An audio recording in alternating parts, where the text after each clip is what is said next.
The Council on American-Islamic Relations comes under fire from the state of Texas, and it turns out that one of their branches was, in fact, paying some of the protesters/lawbreakers during the campus protest. Plus, we'll get to the latest on the Epstein files, the breakdown in the Republican Party, and all the rest. First, our best deal of the year is live right now. DailyWire Plus annual memberships are 50% off. Stop waiting. Go to dailywire.com/subscribe to join right now.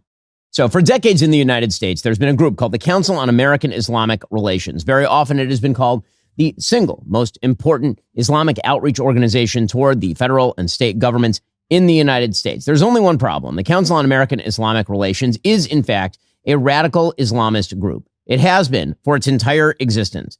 And that's not saying that it's a terrorist group, although it was an unindicted co-conspirator in the Holy Land Foundation trial, which we'll get to in a moment. But there is no question that it is spreading the messages of radical Islam throughout the American body politic with deep connections to the American federal government. The New York Post reports today, quote, anti-Israel agitators who spread disruption at U.S. colleges and were punished by authorities were awarded checks for $1,000 by a Muslim nonprofit, according to the New York Post. Now, again, what that means is that CAIR, which is linked to a group called Champions of Justice Fund, was funneling money to people who actively participated in those protests and crimes during that Hamas summer of love and spring and fall of love. The money apparently was given to students who faced penalties for leading pro-Palestinian protests before and after the Hamas attack on Israel on October 7th, 2023, according to a bombshell report by the Network Contagion Research Institute and the Intelligent Advocacy Network.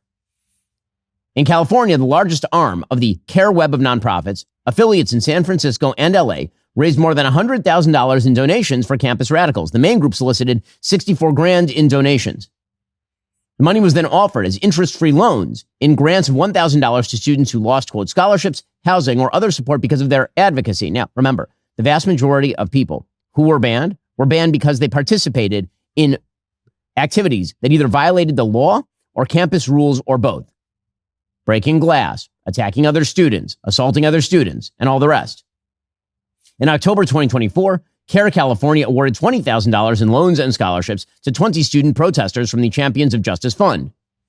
The identities of the student recipients have never been revealed, but the institutions they attend include Columbia, University of Pennsylvania, and Harvard as well, which means that students suspended or expelled from Columbia University for storming and occupying Hamilton Hall, barricading themselves inside the building with furniture and padlocks, an incident which resulted in the police actually having to storm the building, could have potentially qualified for those $1,000 checks.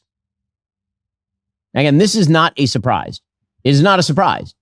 One testimonial published by CAIR in literature about their fund read, quote, the consequences of my pro-Palestine advocacy have been swift and severe. As a safety marshal at a protest against the bombing of the Al-Shifa hospital, I was doxxed by Zionist students, leading to my information being spread to the far-right media. I have endured relentless death threats, etc., etc., etc. But the details here match one Ibrahim Barmal, who was arrested at Harvard Business School after participating in what was called a die-in, where you lie on the ground, pretend you're dead, the night after Al-Shifa Hospital was bombed. And again, Al-Shifa Hospital, it was actually the parking lot of Al-Shifa Hospital that was bombed. He was volunteering as a safety marshal, and he violated the rules of the university.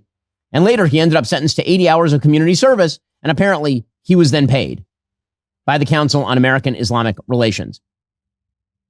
Now, again, none of this should be a surprise. On the same day that that story broke in the New York Post, Governor Greg Abbott of Texas announced that the Muslim Brotherhood and CAIR would be designated as foreign terrorist and transnational criminal organizations under Texas penal and Texas property codes. And they laid out the reason in a proclamation by the governor. Whereas the Society of the Muslim Brothers, known also as Jamaat al-Ikhwan al-Muslimin, Muslim Brotherhood, is a transnational Islamist organization, and whereas Hassan al-Banna, who founded the Muslim Brotherhood almost 100 years ago, professed that jihad is an obligation from Allah on every Muslim and cannot be ignored nor evaded, and that jihad means the fighting of the unbelievers and involves all possible efforts that are necessary to dismantle the power of the enemies of Islam, including beating them, plundering their wealth, destroying their places of worship, and smashing their idols. And whereas, even in the present day, Muhammad Bedi, the 8th Supreme Guide of the Muslim Brotherhood, who is currently serving a life sentence for plotting an armed insurrection in Egypt, has stated the organization's primary goal is to establish Islam's mastership of the world and a total reform of all domains of life by resurrecting an Islamic state or caliphate, empowered to forcibly impose Sharia law worldwide. And whereas specific branches of the Muslim Brotherhood have been designated by the U.S. State Department as specifically designated global terrorist entities, and Muslim Brotherhood branches have been prohibited by Austria, Bahrain, Egypt, Jordan, Saudi Arabia, and the UAE. Whereas the Council on American-Islamic Relations is an Islamist organization that, according to the FBI, was founded as a front group for Hamas and its support network in the United States. And whereas the Program on Extremism at George Washington University, America's leading academic research center on extremism, reports that CAIR is an example of conscious efforts by, quote, the U.S.-based Hamas network to regenerate itself and continue acting under new guises in the U.S. based on Hamas's need to camouflage the identity of the new organization. And Nihad Awad, the executive director of CAIR, has boasted that American Muslims are, quote, ready to move to the next phase, and that within 15 years, the Muslim community will have 50,000, an army of these people who will design Islam's image, protect the truth and the news. Many of these people will run for public office. They will become lawmakers to advance Sharia law in America. And CAIR was named as an unindicted co-conspirator in that Holy Land Foundation trial, resulting eventually in the FBI suspending formal contacts with CAIR in 2008. And the Biden administration removing CAIR from official government documents. Greg Abbott has therefore declared that CAIR should be labeled a transnational terrorist organization, a foreign terrorist organization. And of course, that is exactly right. I mean, here is the CAIR executive director. There's a flashback to 2023 saying that he was happy about October 7th. The people of Gaza only decided to break the siege, the walls of the concentration camp on October 7th. And yes, I was happy to see people breaking the siege and throwing down the shackles of their own land and walk free into their lands that they were not allowed to walk in. Okay, that is the head of CAIR, Nihad Awad. He said also in November of 2023 that Hamas was fighting on behalf of Palestinians. And here he was. Again, this is on MSNBC. And what's happening today in Gaza is a continuation of the Israeli bombardment of captive civilians, 2.3 million, in a small area which has been known, identified by so many people around the world and leaders and human rights activists and politicians, that it is the largest open-air prison on earth. So the growing number of Jewish Americans identify that the state of Israel is an apartheid system, and they will not support it.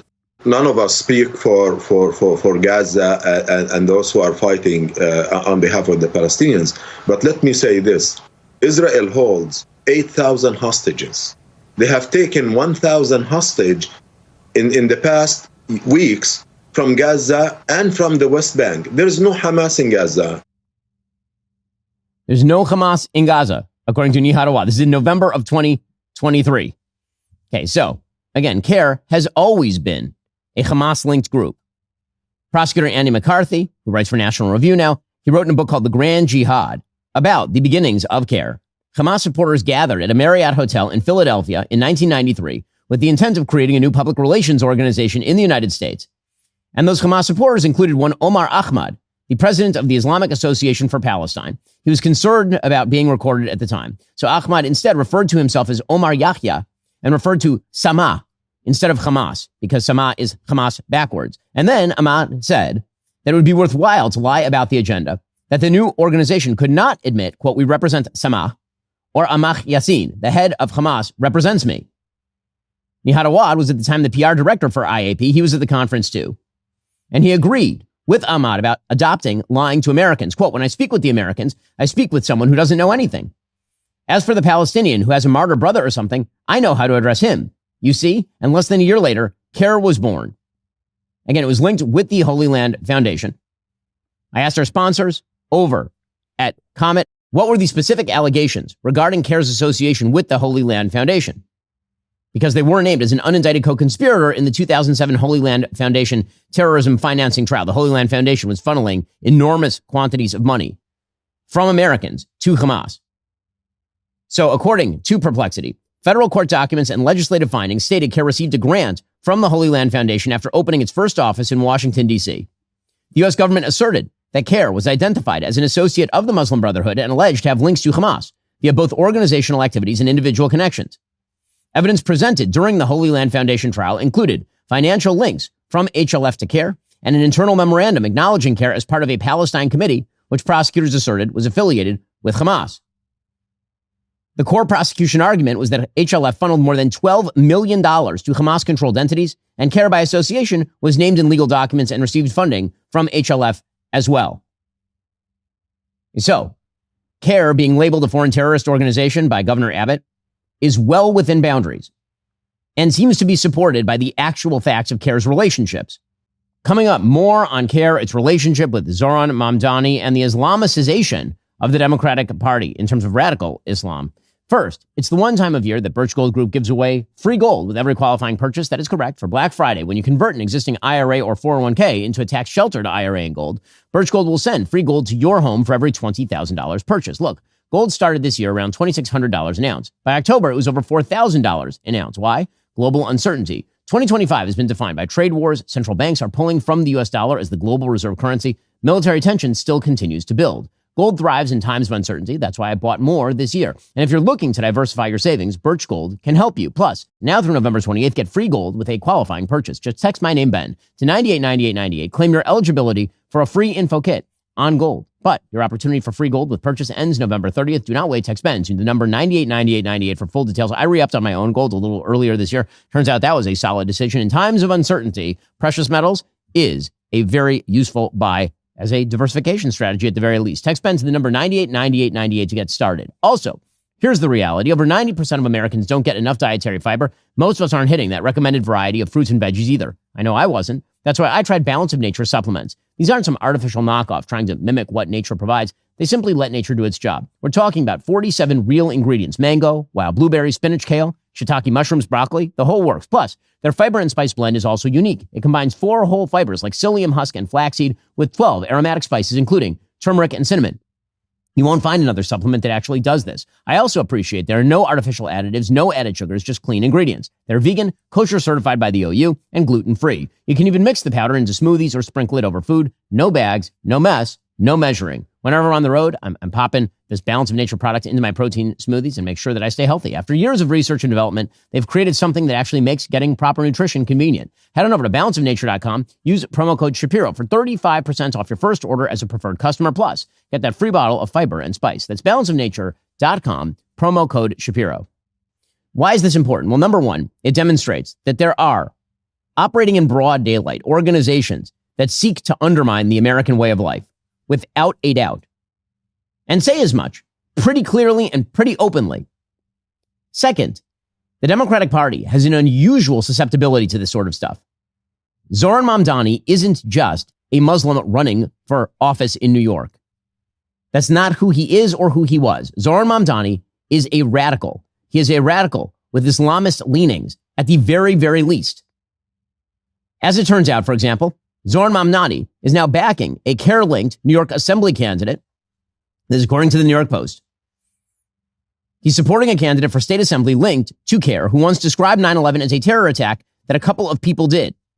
He is backing a person named Aber Kawas, a longtime Palestinian-American activist. That support was relayed by a member of his mayoral transition team during a closed-door DSA, Democratic Socialists of America meeting in Manhattan last week. Because remember, third worldism is the thing that unites all of this. A hatred for America, a belief that America is the great rapacious power on planet Earth, and that basically all the sufferings on Earth can be attributed to Western civilization. That is the philosophy, the foreign policy, and yes, domestic policy philosophy of Zohran Mamdani and his fellow travelers. Top political advisor to the Mamdani transition team, Sam McCann, said, quote, Mamdani told me, while he has tremendous respect for everyone in the race, he said that he will support Aber in whatever she pursues. So, who exactly is Kawas? She's an organizer in New York City's Arab and Muslim communities since 2010. She's trying to get the DSA endorsement, and here she was speaking about 9/11.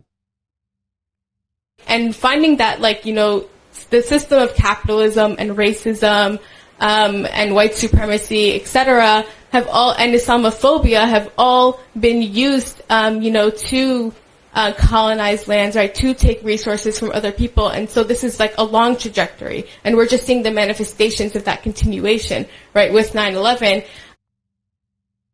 Okay, so as you can hear right there, she is just saying that 9/11 was a result of America's capitalism, racism, and white supremacy and Islamophobia. Basically, America had it coming. And then she added, the idea we have to apologize for a terror attack that a couple of people did, and then there is no apology or reparations for genocides and for slavery, etc., is something I find reprehensible. First of all, we should point out that Islamic slavery has been a thing for legitimately well over 1,000 years and continues into the modern day. Islamic slave trading was more populous than the Atlantic slave trade over the course of history. But beyond that, the links between Zohran Mamdani and the DSA and radical Islam, those are quite real. They are very real. And in fact, this has become not a bug. This is a feature. This is a feature.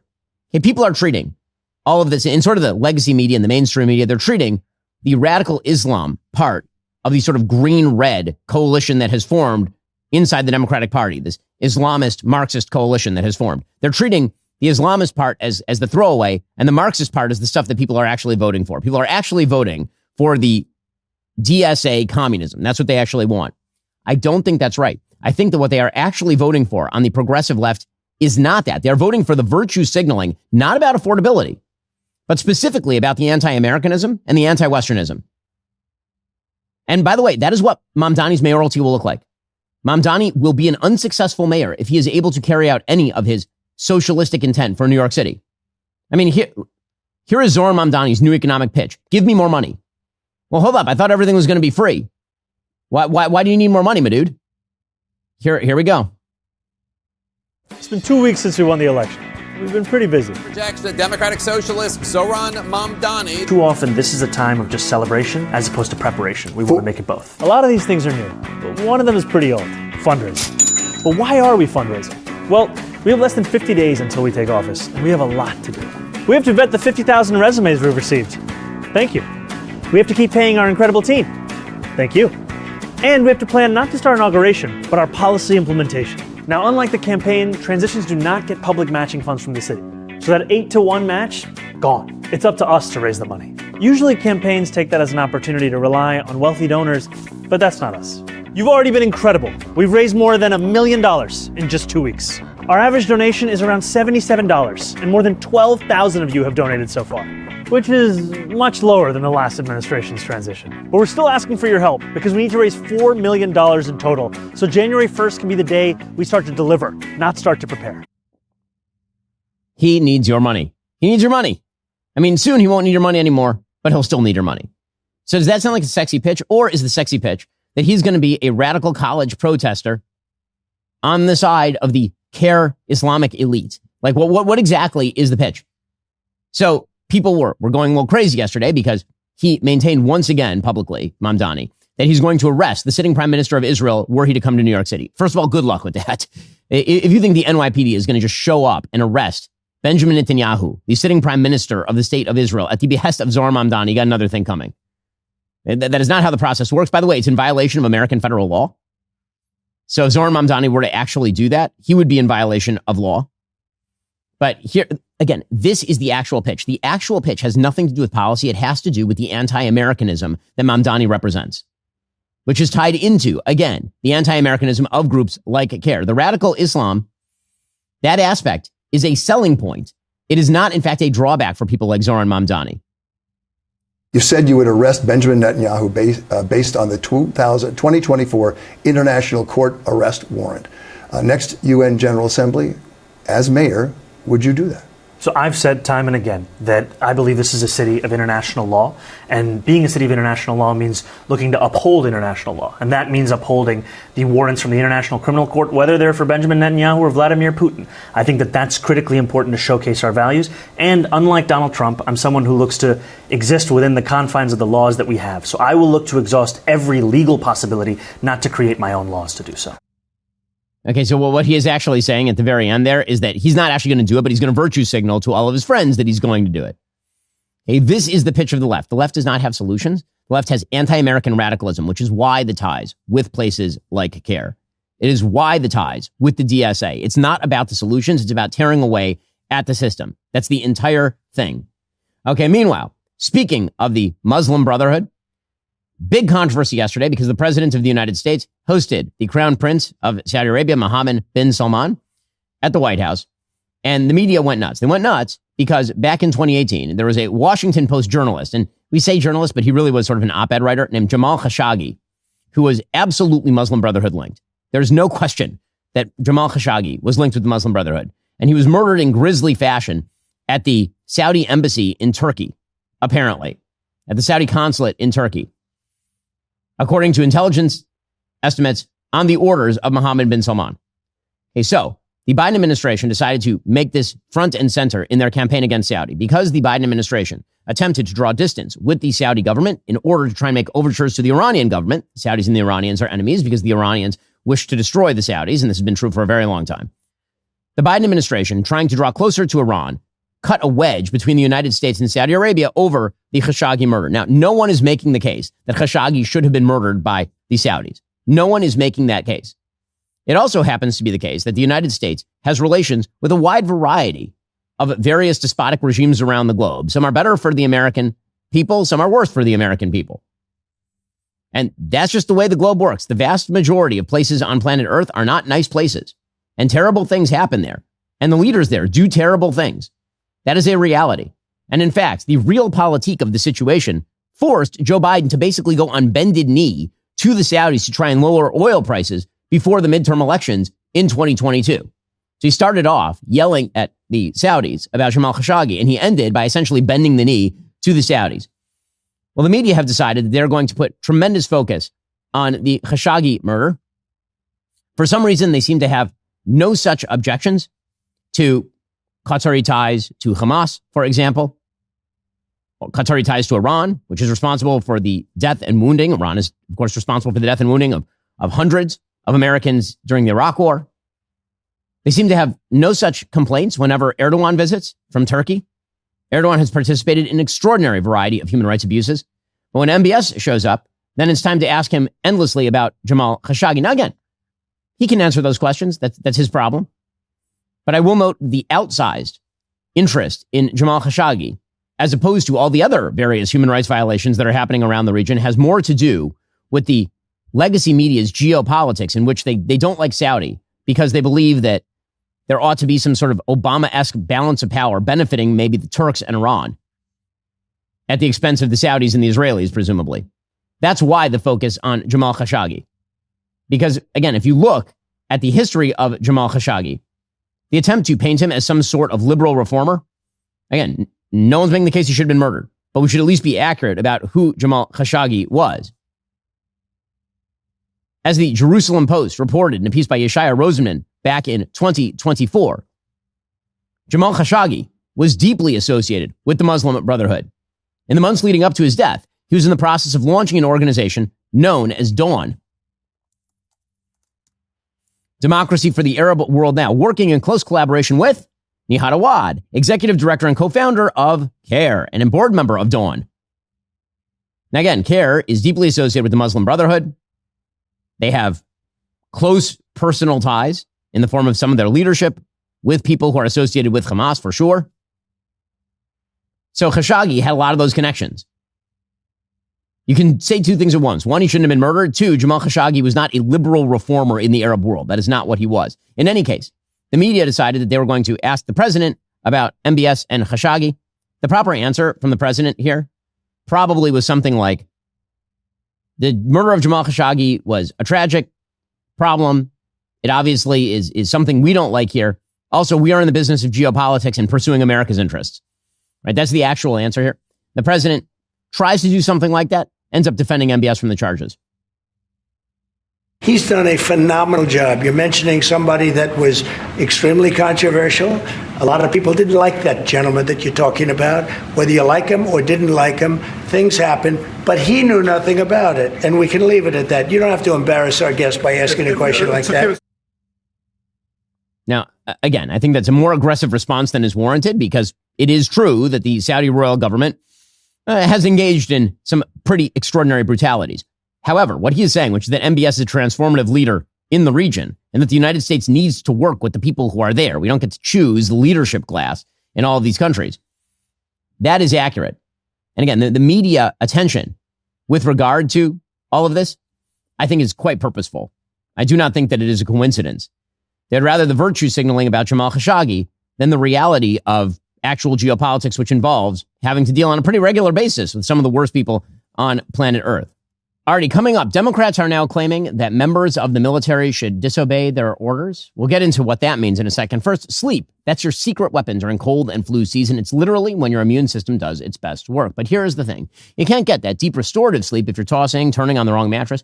When you're not fighting off germs or trying not to catch them in the first place, having a mattress that actually supports your body and keeps you comfortable all night isn't just nice to have, it's actually essential.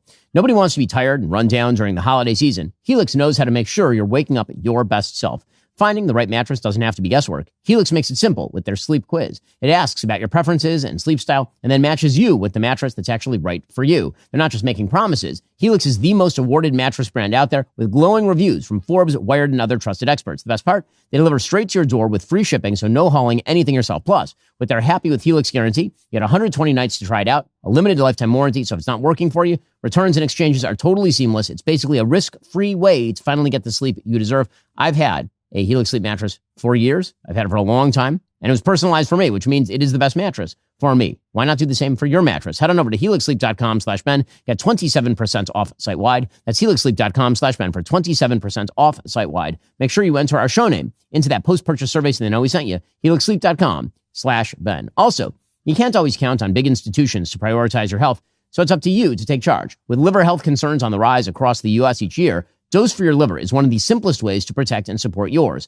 Unlike capsules or powders, Dose is a liquid supplement you take as a quick 2-ounce daily shot, and it tastes just like fresh squeezed orange juice. Your liver is one of the hardest working organs in your body. It's important to give it the help it needs. Your liver acts like a filter, working behind the scenes on over 500 essential functions every single day. Things like helping with digestion, energy production, fat metabolism, even storing important vitamins. When it's running smoothly, you will feel the difference in your daily life. Dose is formulated to support your liver's day-to-day function, helping it handle unwanted elements so it can keep doing its job with ease. With 0 sugar, 0 calories, 0 junk, it's a simple addition you can actually feel good about. And with clinical studies backing its impact on liver health markers, Dose is grounded in real science and not guesswork. So why not give your liver that daily support it deserves? New customers can save 35% on your first month of subscription by going to dosedaily.co/Shapiro or entering Shapiro at checkout. That's DOSEDAILY.co/Shapiro for 35% off your first month subscription. Okay, meanwhile, Democrats are becoming increasingly unhinged with regard to the president's foreign policy. So yesterday, a series of Democrats released a video asking members of the military to openly defy the administration, which is a violation of the law. I mean, this can get you arrested. Here's Senator Slotkin, among others, pushing this. I'm Senator Alyssa Slotkin. Senator Mark Kelly. Representative Chris Deluzio. Congresswoman Maggie Goodlander. Representative Chrissy Houlihan. Congressman Jason Crow. I was a captain in the United States Navy. Former CIA officer. Former Navy. Former paratrooper and Army Ranger. Former intelligence officer. Former Air Force. We want to speak directly to members of the military and the intelligence community who take risks each day to keep Americans safe. We know you are under enormous stress and pressure right now. Americans trust their military. But that trust is at risk. This administration is pitting our uniformed military and intelligence community professionals against American citizens. Like us, you all swore an oath to protect and defend this Constitution. And right now, the threats to our Constitution aren't just coming from abroad, but from right here at home. Our laws are clear. You can refuse illegal orders. You can refuse illegal orders. You must refuse illegal orders. No one has to carry out orders that violate the law or our Constitution. We know this is hard and that it's a difficult time to be a public servant. But whether you're serving in the CIA, the Army, or Navy, the Air Force, your vigilance is critical. And know that we have your back. Because now, more than ever, the American people need you. We need you to stand up for our laws, our Constitution, and who we are as Americans. Don't give up. Don't give up. Don't give up. Don't give up the ship. The claim that they're going to make is that this isn't about forcing members of the military to violate the law. They're just telling them not to violate the Constitution. Okay, but let's be real about what they're doing. The obvious implication is that they are receiving illegal orders each and every day. And we should just point out that if somebody improperly attempts to resist a proper order, that person could end up with actual legal consequences. Pete Hegseth, the Secretary of Defense, he put out a statement on all of this, saying stage 4 TDS. That was the entirety of the statement. Stage 4 Trump derangement syndrome. That is not wrong. Now, speaking of Trump derangement syndrome, all of the controversy swirling around Jeffrey Epstein continues, the Senate yesterday approved the Epstein files bill, sending it to President Trump's desk. Now, as we discussed, the bill doesn't actually do anything. The bill has a provision that allows the DOJ and actually suggests that the DOJ must redact anything that would violate the law in releasing, which is already the case. I mean, the Trump administration has already filed lawsuits in order to get courts to release information. The courts say we can't release that information. We can't let you release grand jury information, for example, because that violates actual law and implicates people who are not even alleged to have committed a crime. However, this whole thing was political.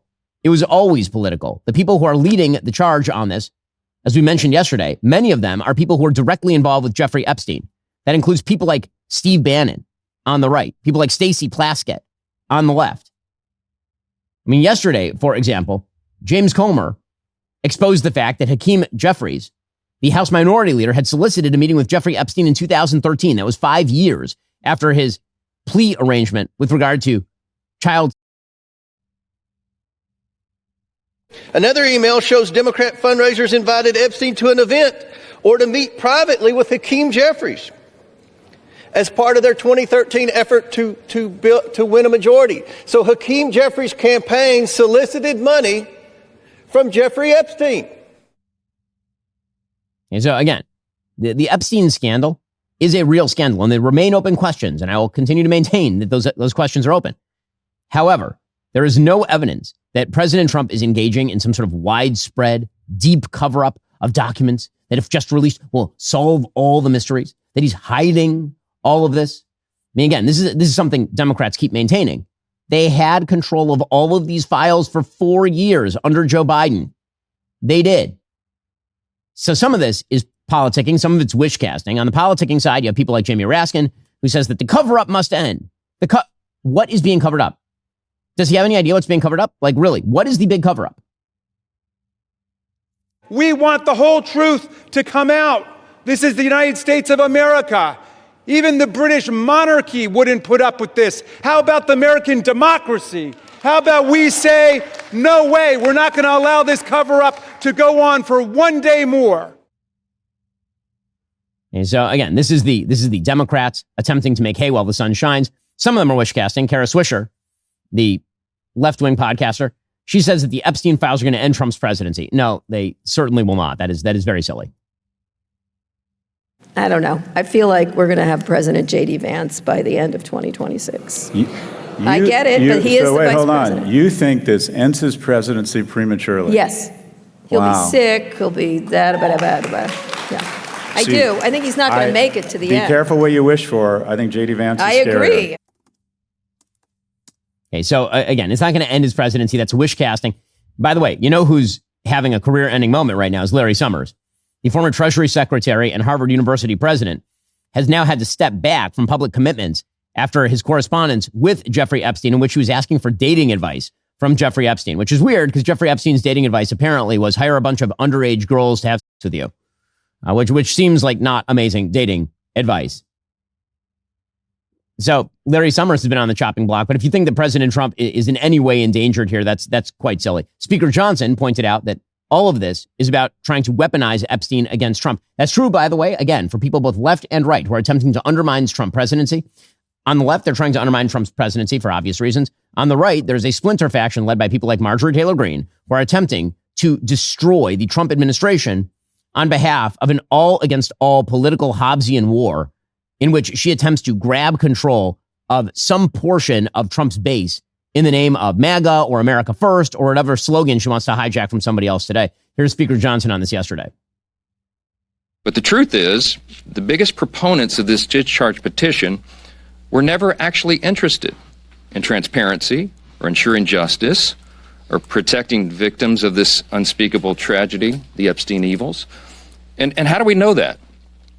Because the Democrats had every one of the Epstein files in their possession for the 4 long years of the Biden administration. The Biden Department of Justice had the files the entire time.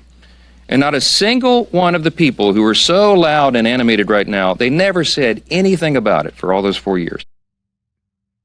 Yeah, he is, of course, right about all of this. But what's the actual agenda here? Well, for the left, the agenda is to damage Trump's presidency and thereby damage the Republican Party.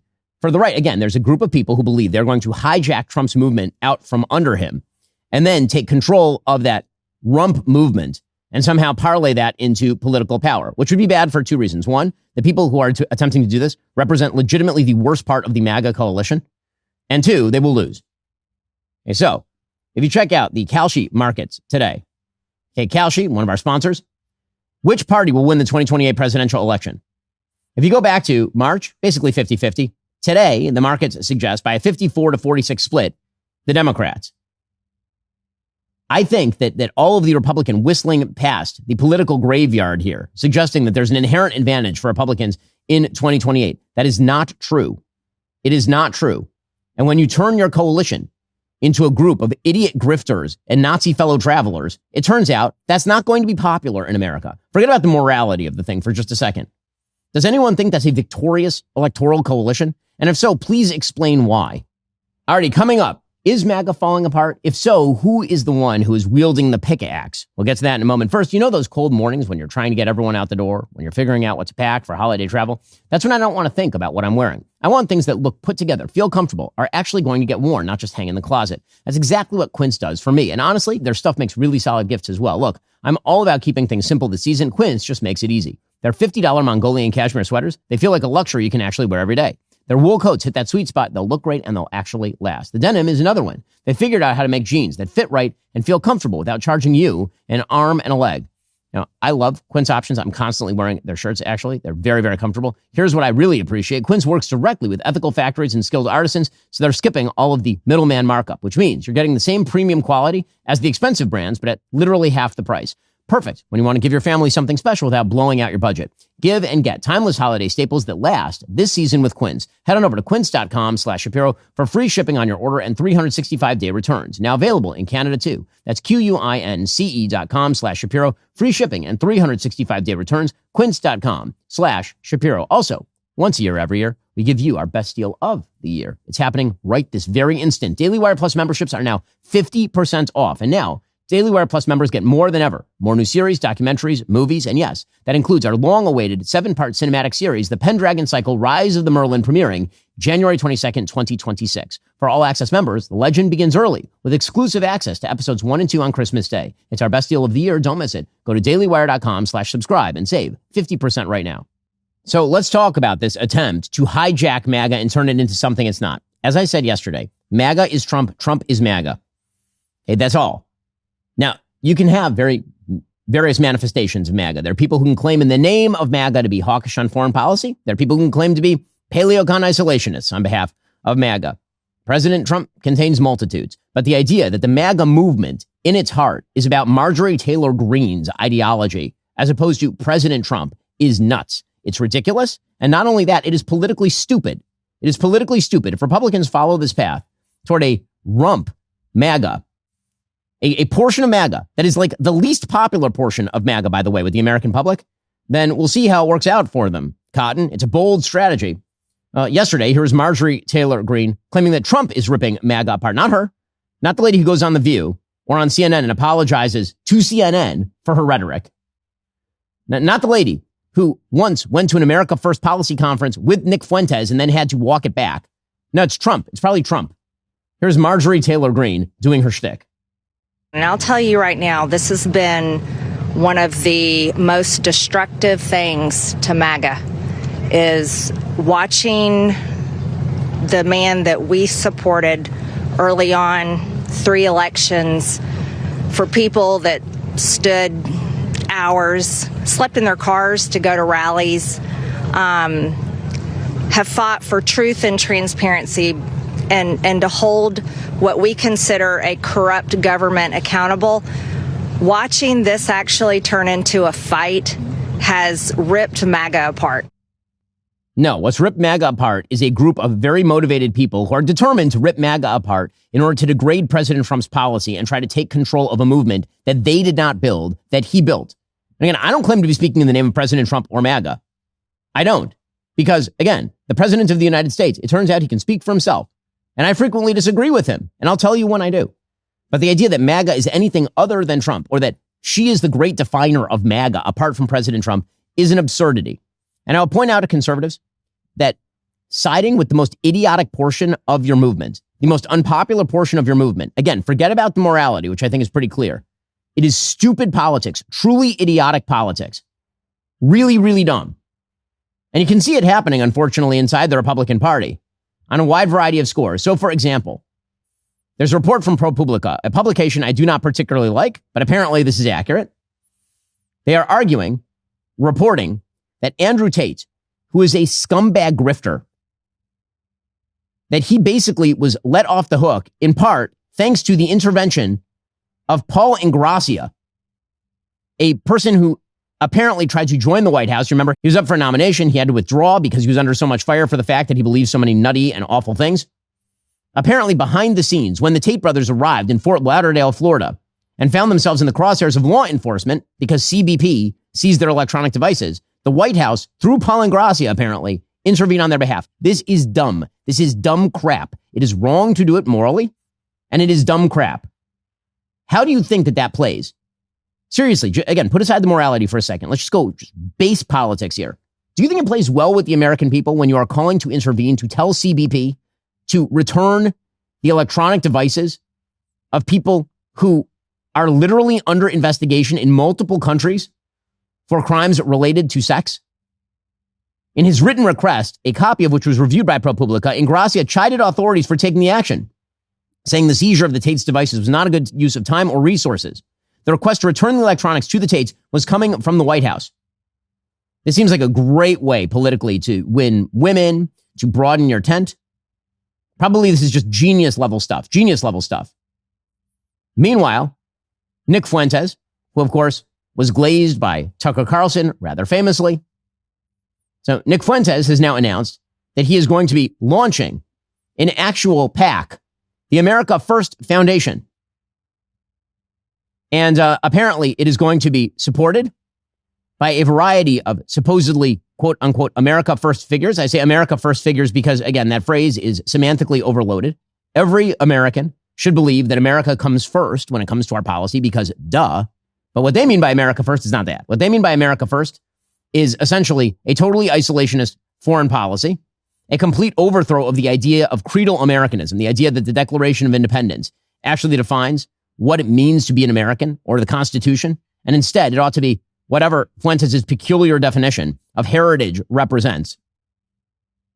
Apparently, according to the Free Press, the America First Foundation's latest tax filing lists Fuentes as its president, along with two board members. One is Jonathan Miller, a former White House correspondent for Blaze TV, who posted the day after last July's assassination attempt on President Trump.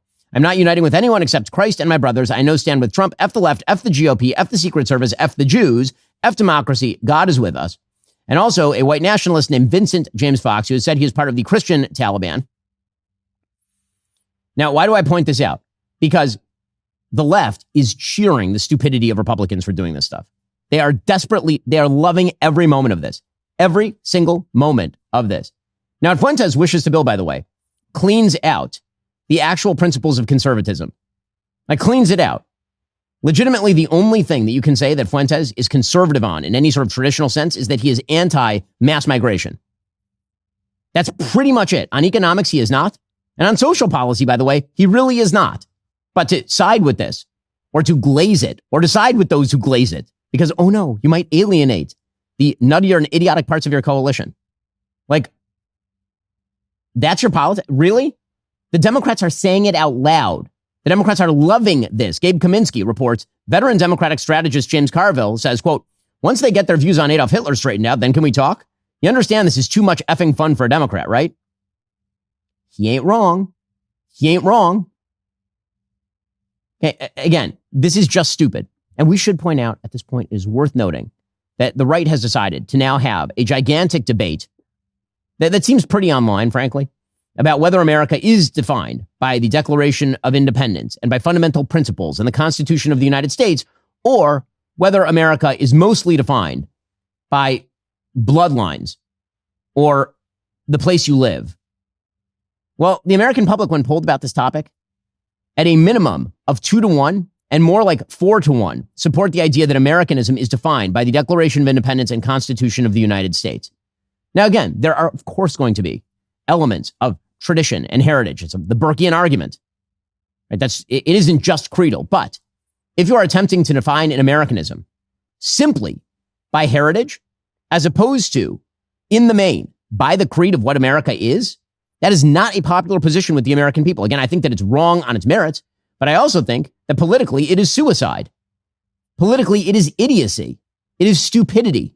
So if Republicans want to go down this path, I suppose they can. If the idea is that you have to wink and nod at this nonsense in order to win a primary, maybe you'll win a primary. I highly doubt that this is going to pay off in terms of 2028 victory. And again, the Democrats are loving it. They're loving it. Here was Jimmy Kimmel praising MTG. You think he's praising MTG because he's a good Republican who actively wants to save MAGA? Is that what you think of Jimmy Kimmel? Or do you think he's praising MTG because he knows full well that she is pulling apart the strands of Republicanism for her own benefit and that benefits Democrats? When the Democrats are cheering you, like full scale cheering you for your heel turn, perhaps there's something going on. Marjorie Taylor Greene. I don't know what's going on. She was on CNN over the weekend. She apologized for taking part in toxic politics and said we need to be kind to one another, which, are we sure this new Marjorie is real and not some kind of AI alter ego? It's like she was visited by 3 ghosts in the middle of the night. Strange new respect. So much strange new respect. Or it is politically useful for Democrats for this to be happening right now. Okay, meanwhile, a lot of nervousness about the markets right now, and that nervousness seems to be largely justified. The Dow Jones Industrial Average has dropped pretty significantly over the course of the last week or so. It had reached a high last Wednesday of 48,254. It closed yesterday at 46,000, which was down pretty significantly. Not from the beginning of the month. The beginning of the month, it was down a little bit. But is this the beginning of an actual tumble in the stock market? What exactly is happening? Neil Ferguson has a good piece over at the Free Press pointing out that there is, in fact, a problem here. He says, quote, fans of Dr. Seuss will know by heart the key stanzas of Green Eggs and Ham. Do you like green eggs and ham? I do not like them, Sam I am. I do not like green eggs and ham. For those who have never had to read a bedtime story, allow me to explain. An irrepressible little creature, Sam I am, spends the entirety of the book pitching green eggs and ham, on the face of it an unappetizing dish, to a skeptical and increasingly irascible larger creature. With every page, the pitch grows more elaborate. By the time Sam prevails, his hapless victim inhabits a scene of chaos. He says, when you come to think of it, there's often someone called Sam trying to sell you something you don't initially want. And he mentions Sam Bankman-Fried. He says a lot of the applications of generative AI remind you of green eggs and ham. Take OpenAI's Sora 2.0. With a few prompts, you can generate soft porn videos of scantily clad girl manga elves. This is also one of the ways Elon Musk tries to sell XAI's Grok. But why would I want to watch any such videos? Financial history can help us. If you're unsure if there's an AI bubble, refer to the historian Charles Kindleberger's 5-stage model. 1, displacement. Some change in economic circumstances creates new and profitable opportunities for certain companies. 2, euphoria or overtrading. A feedback process sets in whereby rising expected profits lead to rapid growth in share prices. 3, mania or bubble. The prospect of easy capital gains attracts first-time investors and swindlers eager to defraud them. 4, distress. The insiders discern that expected profits cannot possibly justify the now exorbitant price of the shares and begin to take profits by selling. 5, revulsion or discredit. As share prices fall, the outsiders stampede for the exits, causing the bubble to burst altogether. He says we are currently at stage 3. He says, according to a project from economist Ezra Karger, aiming to predict the progress of AI, more than 18% of American work hours will be AI assisted by 2030. 10 years later, AI will be as important to this century as electricity or the car were to the previous one. Indeed, there's 1 in 3 chance AI is going to rank alongside the printing press as a technology that changed the course of human history. Even if AI falls short of that, Reuters reported last week 97% of listeners cannot tell the difference between AI-generated and human-composed songs. The song currently topping the country charts, called Walk My Walk, was generated by AI.